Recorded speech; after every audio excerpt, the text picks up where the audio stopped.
What does on-premises mean? Here is the example sentence. Windows Azure Caching was developed from an on-premises caching solution that shipped with Microsoft Fabric 1.1 for Windows Server. What does on-premises mean?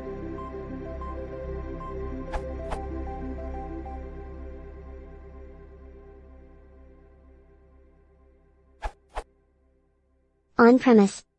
Traditional method of installing and customizing software on the customer's own computers that reside inside their own data center. On-premises software. Often abbreviated as on-prem software, and also called on-premises software, is installed and run on computers on the premises, in the building, of the person or organization using the software, rather than at a remote facility, such as at a server farm or cloud somewhere on the internet. On-premises software is sometimes referred to as shrink-wrap software, and off-premises software is commonly called software as a service or computing in the cloud. Related, on-premises/on-prem, off-premises applications, what are they?